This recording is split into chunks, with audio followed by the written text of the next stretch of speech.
Kunja Vihari Gopi Jana Vallabha Giridhari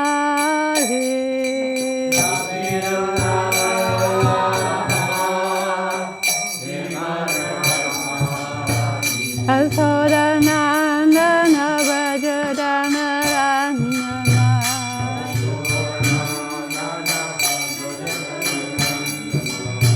Amunatiya Vanachari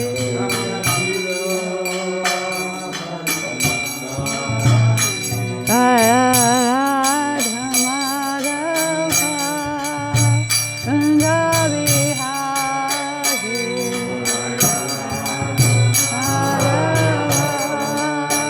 Kunja Vihari Vijanavaba Viharadhari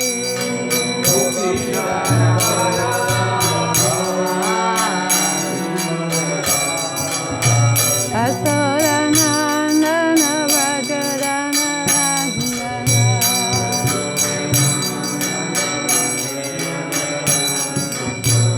Amunatiya Vanachari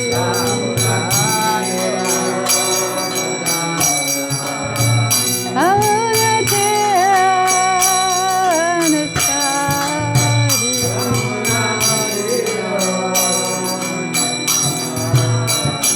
Jaya Radha Madhava Kunja Vihari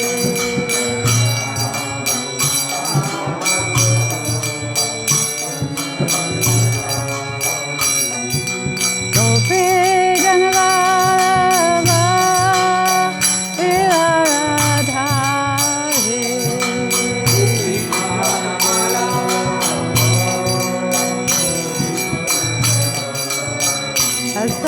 Asodanandana Vrajadana Randana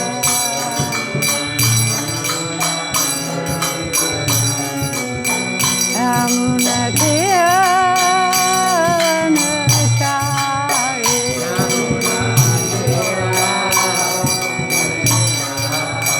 Amunatiya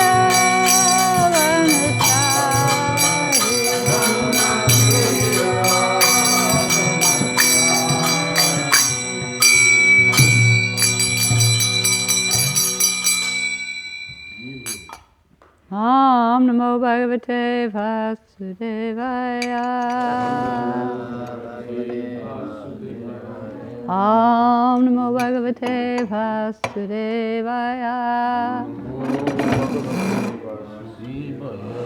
Om Namo Bhagavate Vasudevaya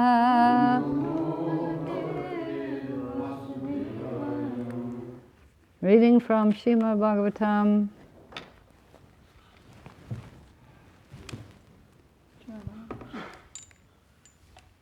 Canto 8, Chapter 24, Text 7 to 10.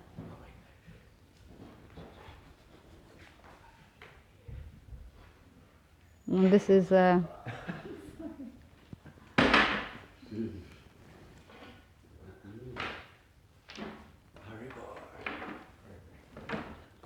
this is the last chapter of the last chapter of the canto.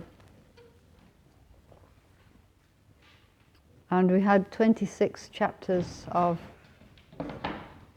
all the different adventures of Bali Maharaj and the churning of the ocean and Kumar Avatar and Bali, what's it called? Vamana Dev. So many things. Okay, so now this one last chapter is devoted to Matsya Avatar. So the verse on the board is number 10. So I'm going to read 7, 8 and 9 because they don't have purports, and then we can chant this one.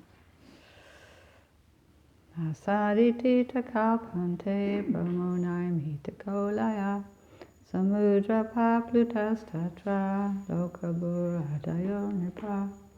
O King Parikshit, at the end of the past millennium, at the end of Brahma's day, because Lord Brahma sleeps during the night, annihilation took place, and the three worlds were covered by the water of the ocean. Kalena gata nidrasya datu shishai shobali mukato nishritan vedan hayagrivam tikeharat. At the end of Brahma's day, when Brahma felt sleepy and desired to lie down, the Vedas were emanating from his mouth. And the great demon Hayagriva stole the Vedic knowledge. Yatvata danavendrasya Hayagrivasya chestistam tadarasa shapari rupam Bhagavan Hari. Understanding the acts of the great demon Hayagriva, the Supreme Personality of Godhead Hari, who was full of all opulences, assumed the form of a fish and saved the Vedas by killing the demon. There's a one-sentence purport, but I'm going to go on to the next one. Because everything was inundated by water, to save the Vedas, it was necessary for the Lord to assume the form of a fish. Now it's today's verse. Tatra raja rishi kaschin. Bolo.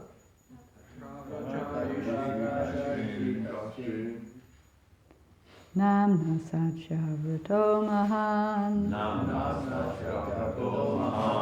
Narayana parotapat.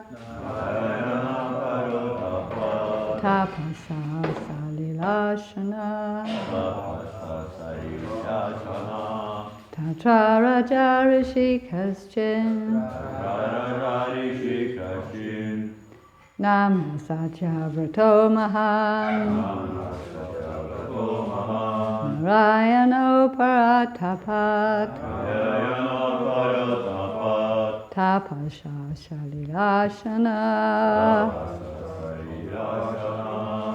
Tatra raja rishi kaschin.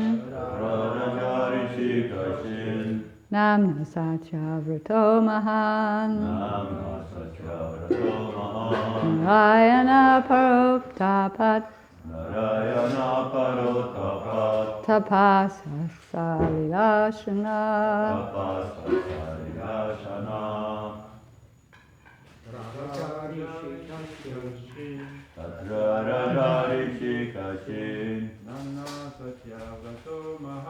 Namna satya vrato mahan. Narayana parotapat. Tapasa salilashana. Tatra raja rishi kaschin. Namna satya vrato mahan. Narayana parotapat. Tapasa salilashana. Tatra raja rishi kaschin. Tatra raja rishi kaschin. Namna satya vrato mahan. Namna satya vrato mahan. Narayana parotapat. Narayana parotapat. Tapasa salilashana. Tapasa salilashana. Ladies, anybody? Tatra raja rishi kaschin. Namna satya vrato mahan. Narayana parotapat. Tapasa salilashana. Tatra in that connection, Raja Rishi, a king equally qualified as a great saintly person. Kaschit, someone, Namna, by the name, Sachivrata, Sachivrata, Mahan, a great personality, Narayana Para, a great devotee of Lord Narayan, the Supreme Personality of Godhead. Atapat, performed austerities. Tapa, penances. Sa, he. Shalila Ashana, only drinking water. Translation and purport by His Divine Grace, A.C. Bhaktivedanta Swami Srila Prabhupada. During the Chakshusha Manvata, there was a great king named Sachivrata, who was a great devotee of the Supreme Personality of Godhead. Sachivrata performed austerities by subsisting only on water. Purport. The Lord assumed one fish incarnation to save the Vedas at the beginning of the Swayambhuva Manvantara. And at the end of the Chakshusha Manvantara, the Lord again assumed the form of a fish, just to favour the great king named Sachivrata. Just as there were 2 incarnations of Varaha, there were also 2 incarnations of fish. The Lord appeared as one fish incarnation to save the Vedas by killing Hayagriva, and he assumed the other fish incarnation to show favour to King Sachivrata. Okay.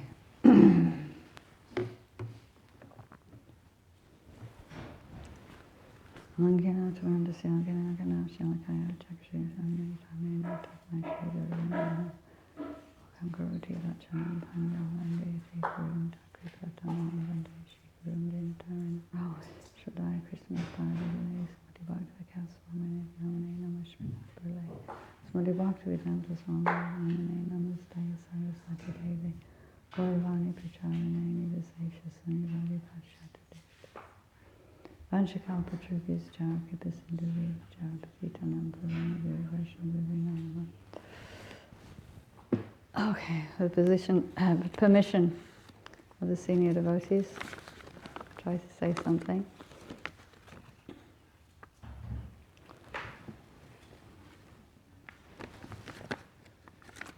Can't read. I need a bit more light. Is it possible to get a bit more?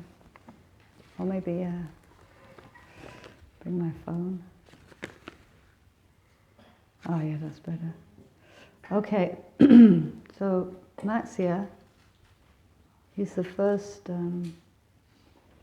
Leela avatar to appear in the Das avatar, as far as the Das avatars are concerned.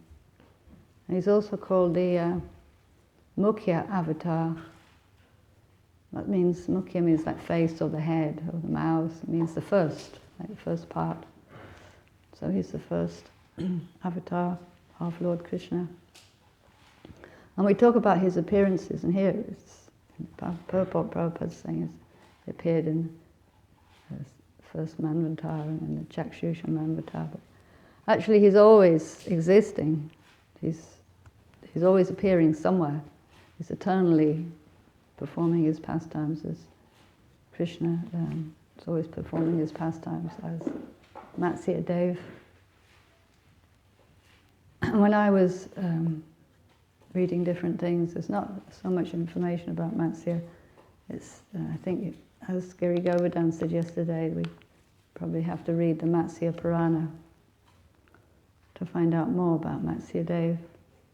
But I was wondering, rather than being able to tell you about Matsya, I have questions to ask if anybody knows. But I was thinking, what was the form of the Vedas were in when he rescued them from the sound? So it was a memory that was lost, yeah? So that they were coming out of Lord Brahma's mouth, but then Hayagriva stole them. I'm a bit confused because Hayagriva is a horse. He comes and he rescues the Vedas. Hayagriva is different. Hayagriva is also a demon, no? No. Oh. Different name. I don't know which. No, there is Hayagriva. Yeah, demons. I don't know. I'm not sure. Anyway, I was... he came to save the Vedas by killing Hayagriva. And then I was thinking, well, how would a fish kill somebody? You know, swallow him, yeah? Or get it. And it says further on, it describes him, and it's got a horn on his horn, I don't know, or flap him with his flipper, or this fish tail. I didn't know, and there's no detail, so it's just wonder. I heard in a class, if I can add something. Yeah, please, yeah. Hayagriva comes as a horse to kill Madhu and Kaitaba, who stole the Vedas from Brahma. Okay. So I'm a bit confused that it is said that here is considered as a demon that he was killed by fishing time. So I don't know, I'm that kind of perplexed with it. I'm pretty sure that he comes to kill Madhu and Kaitaba to rescue the Vedas. Yeah, but I think there's two Hayagrivas. There's one as a demon. It's like, you know, that I can't think of an example immediately, but sometimes the demon will have the same name as a devotee. It's a different personality though. Okay. So what was the form of the Vedas? So there's a sound vibration? And how did he rescue it from the demon? And how did it happen with the fish? Anyway. So we have to puzzle, we can puzzle on these things, but then our mind becomes absorbed in thinking about Krishna in this particular form. I think later on he's described as golden fish, and this is a bit difficult to comprehend. But he was 8 million miles long. Must be more than 10 million kilometers long, maybe 12 million kilometers long. That's a very, very, very, very, very, very, very, very big fish. And then the Earth planet, I looked it up on Google, and the Earth planet has got something nearly 8,000 miles diameter. So that's the Earth planet. So if he was 8 million miles long, he was way, way, way, way bigger than the Earth. So he must have appeared. It said that the whole 3 worlds were inundated. So it must have been an appearance in the whole universe. It's not just on this planet. It's not that he was in a little ocean on this planet. But it seems like that from when you read the stories. That's how it starts off.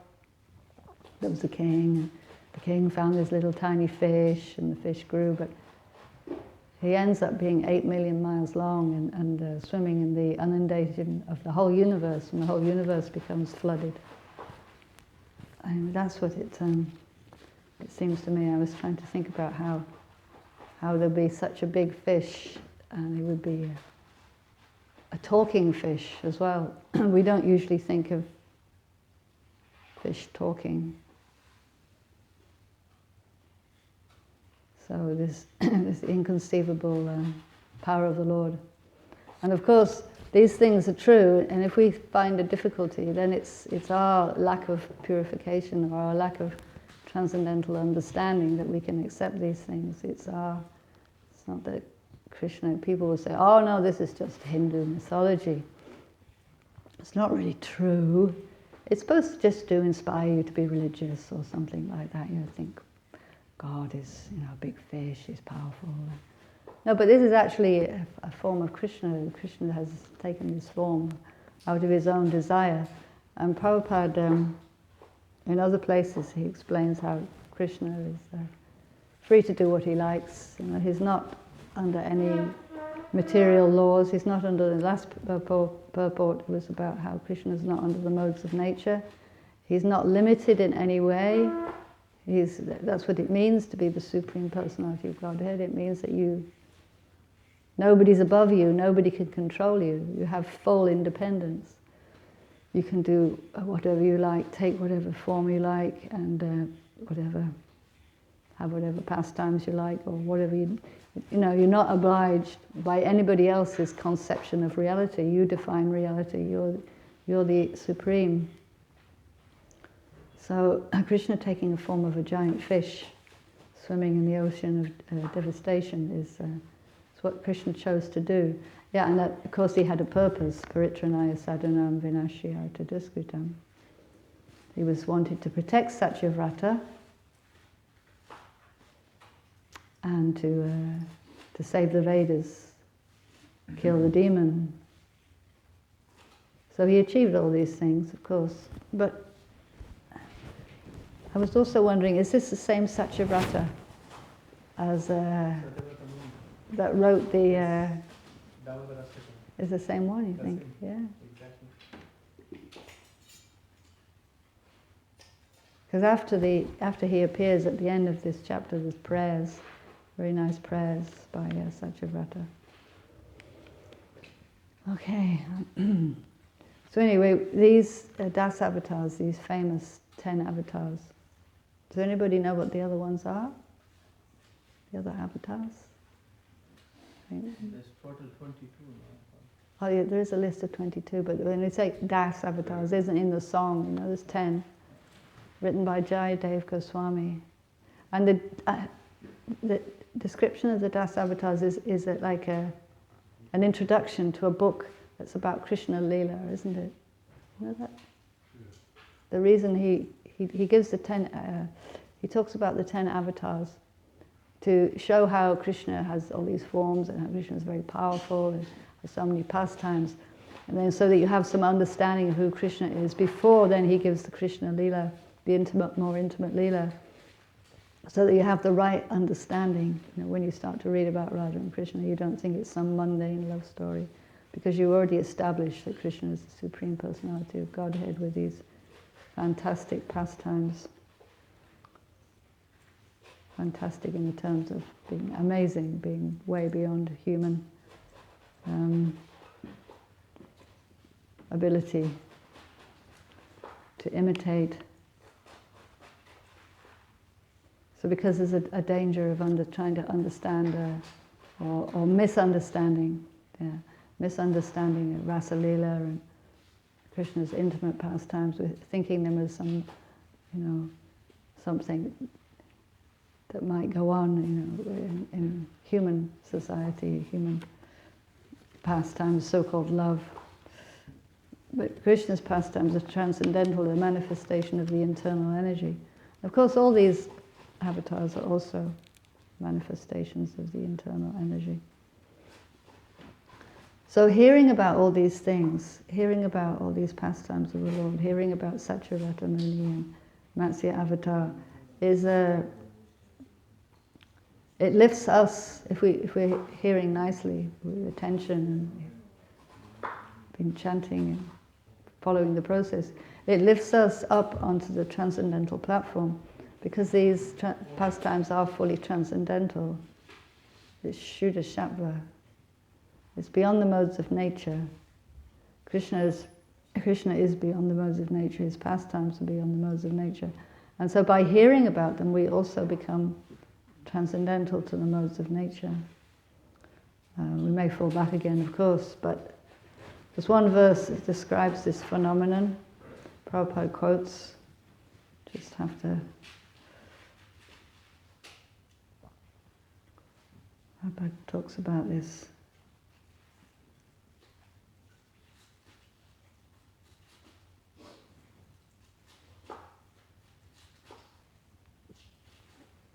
Yatridante katamrishtas Krishnaya prasamo yata Nivaram yatra bhuteshu nadvedog yatra kanchana yaschana. And it says, wherever pure topics of the transcendental world are discussed, the members of the audience forget all kinds of material hankering, at least for the time being. Not only that, but they are all no longer envious of one another, nor do they suffer from anxiety or fear.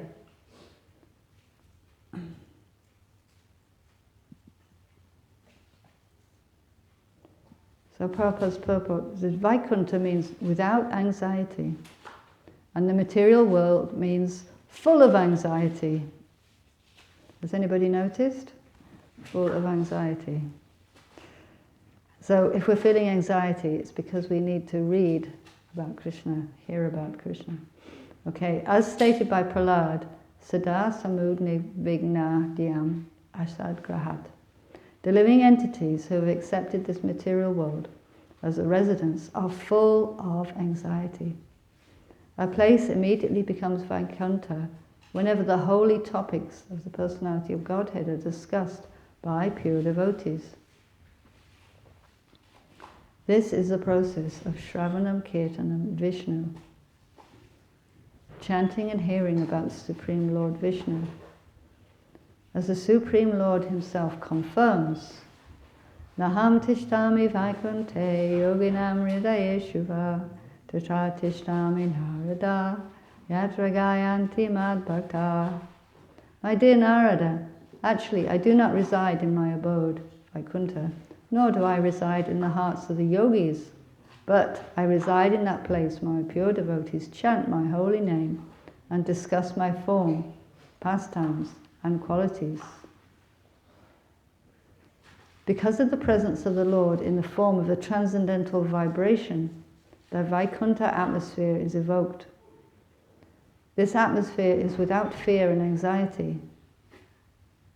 One living entity does not fear another. By hearing the holy name and glories of the Lord, a person executes pious activities. Shrinvatam Swakata Krishna Punya Shravana Kirtana. Go on, finish. No. Yeah, this is a very important verse. By hearing and chanting, Krishna cleans the heart. He reciprocates and cleans our heart. Thus, his material hankerings immediately stop. This Sankirtan movement, started by the Society for Krishna Consciousness, is meant for creating Vaikuntha, the transcendental world that is without anxiety, even in this material world. So people come and they say, oh, it's such a nice atmosphere in the temple. You know, even the grossest people, they come and they can perceive there's some nice atmosphere.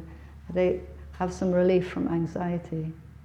Everybody is, no matter how polished and, you know, sophisticated they may look, actually are full of anxiety. You just know it. Just cover it over. But actually they're very anxious. And when they come into the transcendental atmosphere, especially in the temple room, they feel this relief. The method is the propagation of Shravanam Kirtanam, to propagate throughout the world. In the material world, everyone is envious of his fellow man. Animalistic envy exists in human society as long as there is no performance of Sankirtan Yajna. So we're going to be envious. Yeah? It's a natural thing in this world. Unless we chant, we'll get rid of the envy. The chanting of the holy names, Hare Krishna, Krishna Krishna, Hare Hare, Hare Rama, Rama Rama, Hare Hare. The Prachetas, therefore, decided to remain always in the society of devotees, and they considered that to be the highest benediction possible in life. So this is in the section about the Prachetas. They're speaking here, saying that hearing about the Lord is the way to become transcendental and to forget all kinds of material hankerings.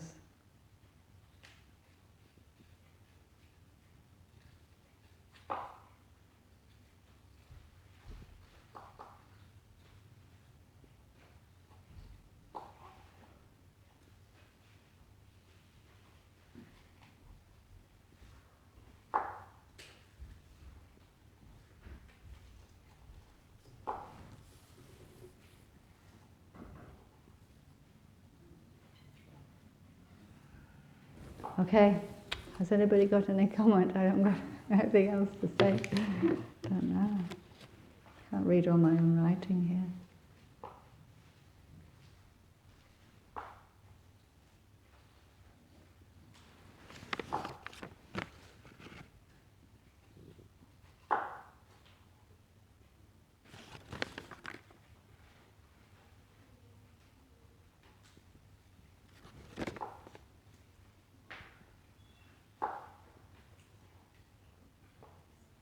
Matsya is a kind of avatar that appears, let's say, at the last door, like with Prahlad Maharaj, last room.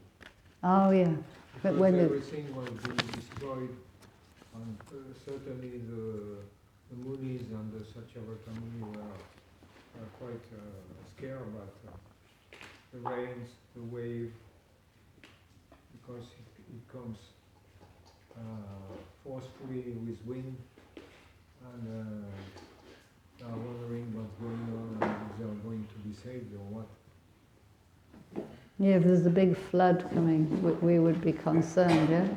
Everyone is scared in the universe and take shelter of higher, those who can take shelter of higher planets, and those who cannot, they get drowned. So Krishna came to save at least Satyavrata. So that's why Matsya Avatar have no need to destroy by himself enemies and asuras, because the water does for him. He already sent the water to drown them.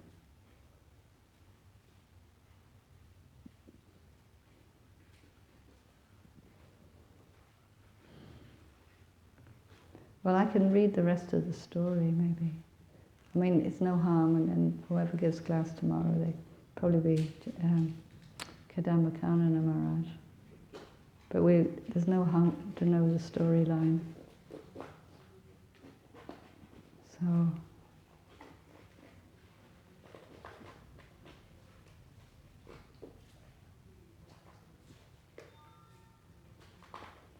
in this present millennium, King Satyavrata later became the son of Vivasvan, the king of the sun planet, and was known as Shraddhadev.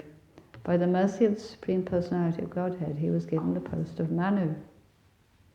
One day, while King Satyavrata was performing austerities by offering water on the bank of the river Kritamala, a small fish appeared in the water in his palms.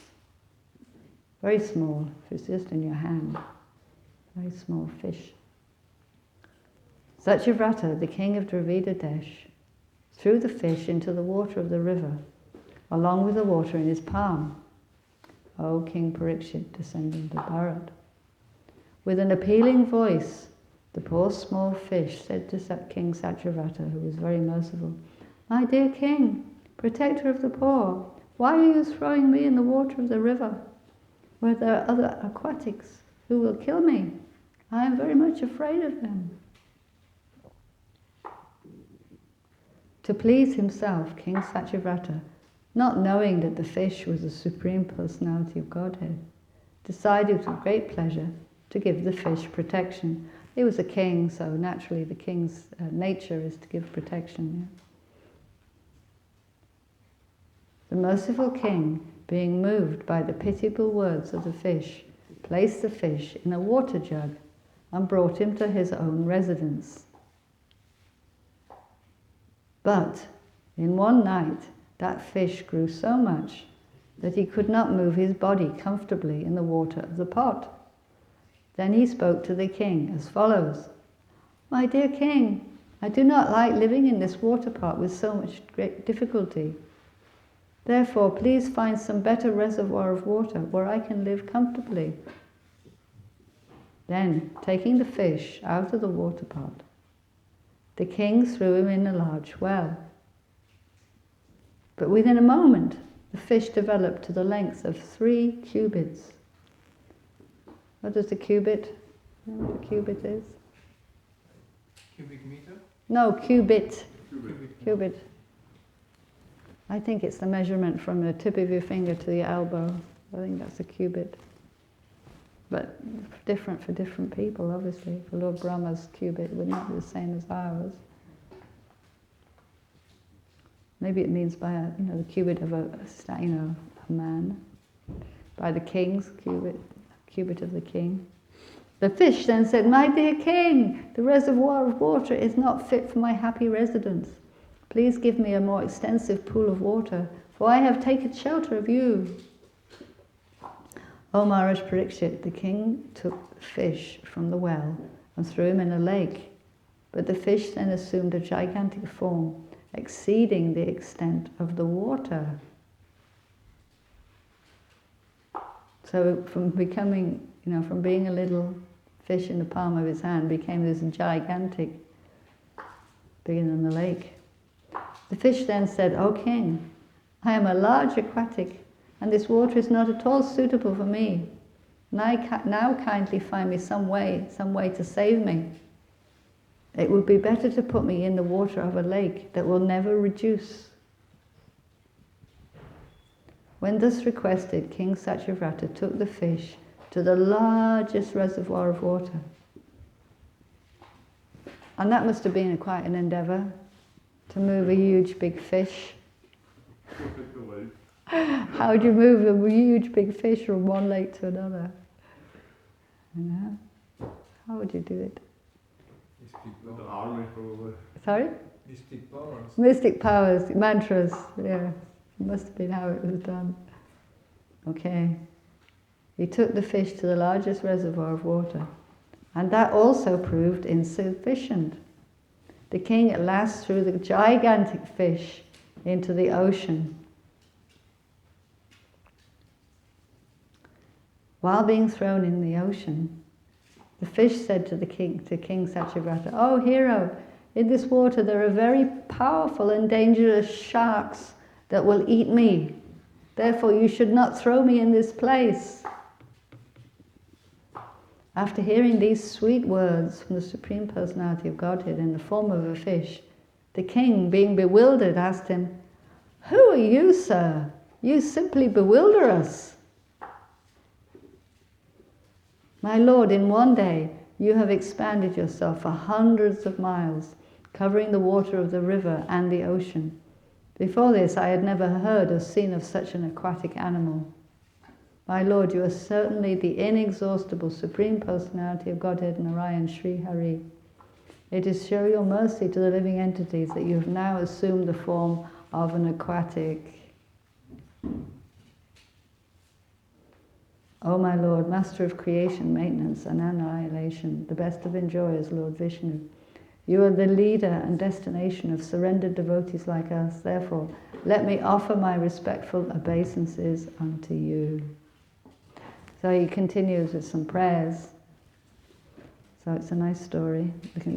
For me, it's very visual. When he talks about the fish and being thrown, put him in a jug and put him in a well. You see the pictures in your mind here of this little getting bigger and bigger fish.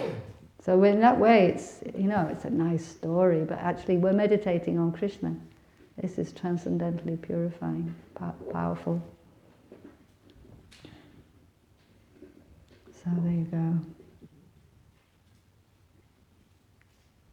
Matsya Dev ki Jai. Srimad Bhagavatam ki Jai.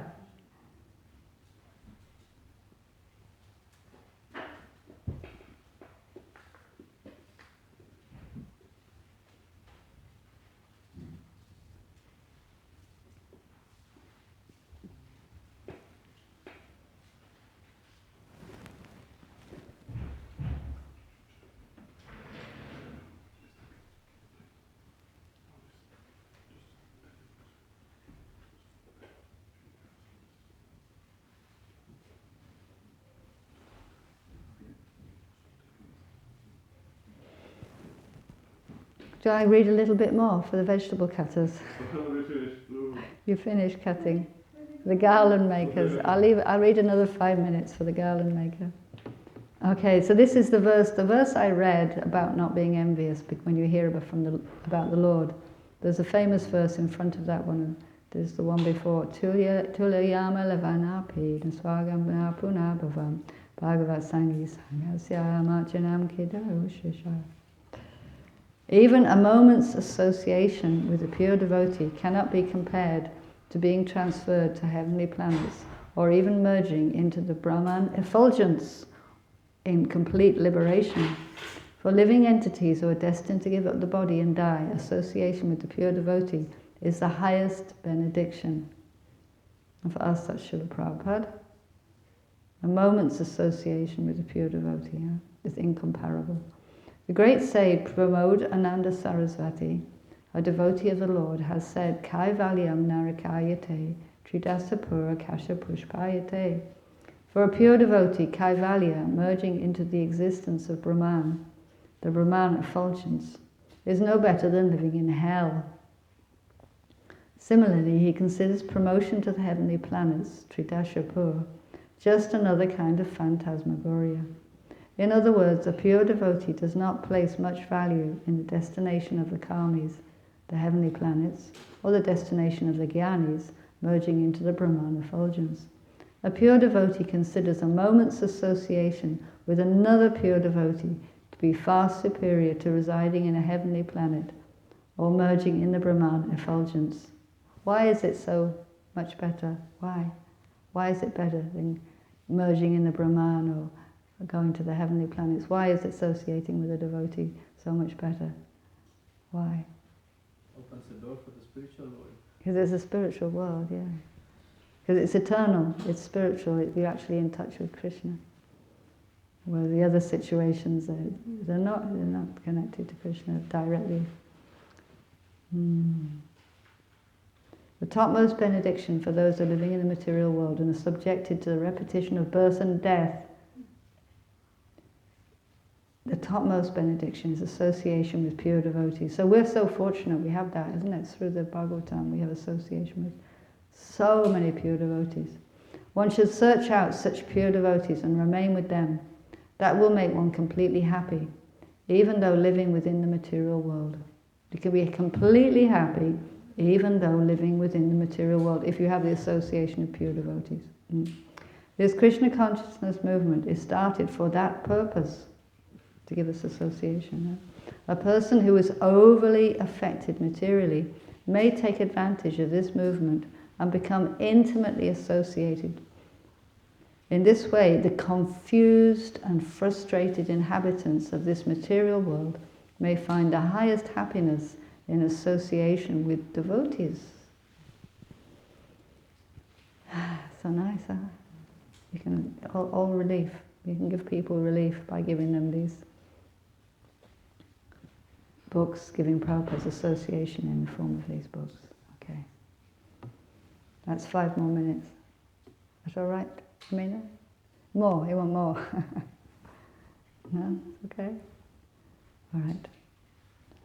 Srila Prabhupada ki jai.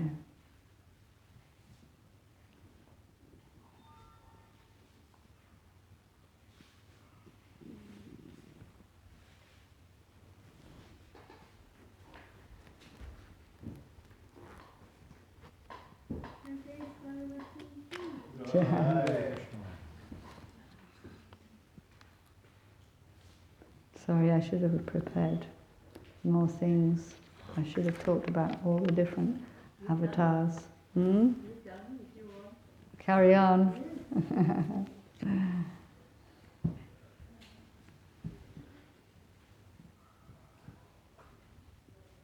Anyway, I think it's a nice story.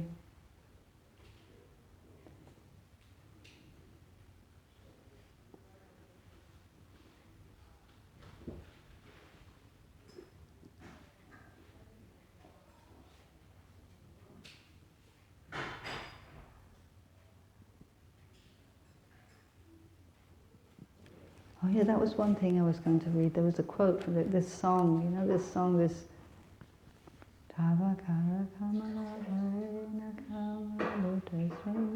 that's Lord Nrsimhadev, but there's one for, yeah, the ones for, that's the avatar.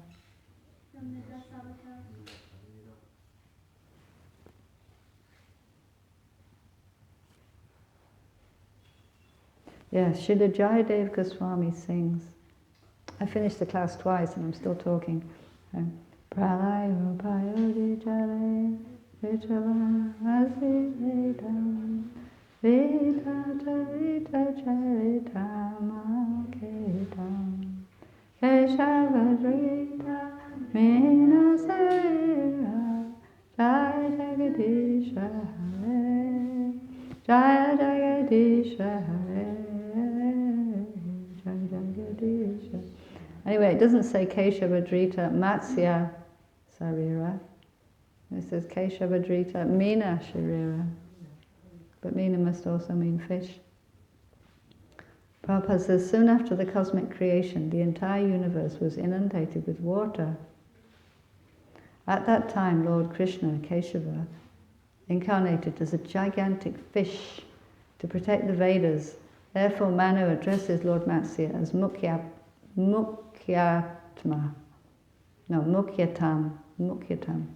the first incarnation to appear. Fish are generally considered a mixture of the modes of ignorance and passion. But we must understand that every incarnation of the Supreme Personality of Godhead is completely transcendental. There is never any deterioration of the Supreme Lord's original transcendental quality. Therefore the word Satvaya is used here, meaning pure goodness on the transcendental platform. There are many incarnations of the Supreme Lord: Varahamurti, Kurmamurti, Hayagriva-murti, form of a horse, and so on. Yet we should never think of them as material. They are always situated on the platform of Shuddha Sattva, pure transcendence. So it's a pure transcendental fish. Hare Krishna.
Sorry, I was on my phone most of the time. Forgive me, Bhagavati Mataji. Oh, I do things like that all the time. No, I know. The phone, it's hard to resist the phone because you see a message and then you have to reply to it. And No, then it was that something. leads to something else, that leads to something else. It And was then something that is really, disturbing thing. Not just for me, but. the whole... Anyway, I always try that I don't turn on my phone till 9, but somehow I need it today. Anyways, I'm sorry. I just wanted to make. No, thank you for coming and tolerating me. Thank you.